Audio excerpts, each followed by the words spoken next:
नमस्कार मित्रांनो, आज मी तुम्हाला लाडकी बहीण योजना संदर्भात एक अत्यंत महत्त्वाची माहिती देणार आहे. जर तुम्ही या योजनेसाठी अर्ज केला असेल आणि अजूनही तुमच्या खात्यात पैसे आले नसतील किंवा आधी पैसे आले आणि नंतर थांबले असतील, तर हा व्हिडिओ पूर्ण शेवटपर्यंत नक्की पहा, कारण ही माहिती तुमच्यासाठी फार महत्त्वाची आहे. सध्या सरकारकडून लाडकी बहीण योजनेत मोठा अपडेट देण्यात आला आहे.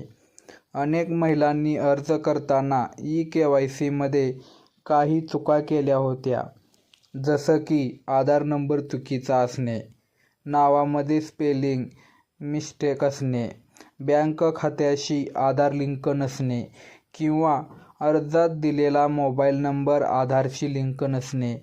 या कारणामुळे अनेक महिलांचा हप्ता थांबवण्यात आला आहे. ही बाब लक्षात आल्यानंतर महिला व बालविकास विभागाने महिलांना चूक दुरुस्त करण्याची एकदाची संधी दिली आहे.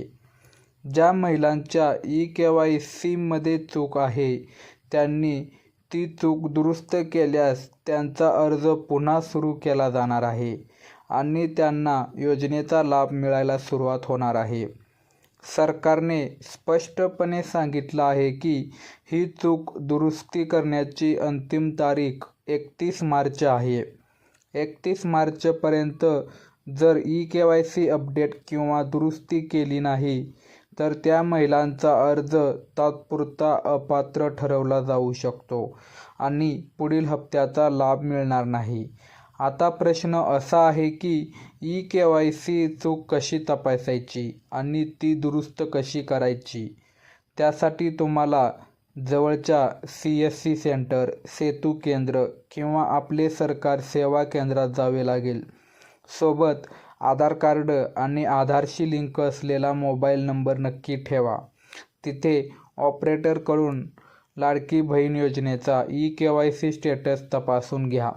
जर काही चूक असेल तर ती तिथेच ऑनलाईन दुरुस्त करून दिली जाईल. दुरुस्ती झाल्यानंतर त्याची पावती घ्या. अनेक महिलांना हा प्रश्न पडतो की दुरुस्ती केल्यानंतर पैसे कधी मिळणार. तर सरकारच्या माहितीनुसार KYC पूर्णपणे बरोबर झाल्यानंतर हप्ता पुन्हा सुरू होईल आणि काही प्रकरणांमध्ये थांबलेले हप्ते मिळून 1,500 ते 6,000 पर्यंतची रक्कम महिलांच्या खात्यात जमा होऊ शकते. मात्र हे सर्व तुमची पात्रता पूर्ण असल्यावरच अवलंबून आहे. लाडकी बहीण योजनेसाठी महाराष्ट्रातील 21 ते 65 वयोगटातील महिला पात्र आहेत. महिलेचे बँक खाते आधारशी लिंक असणे आवश्यक आहे.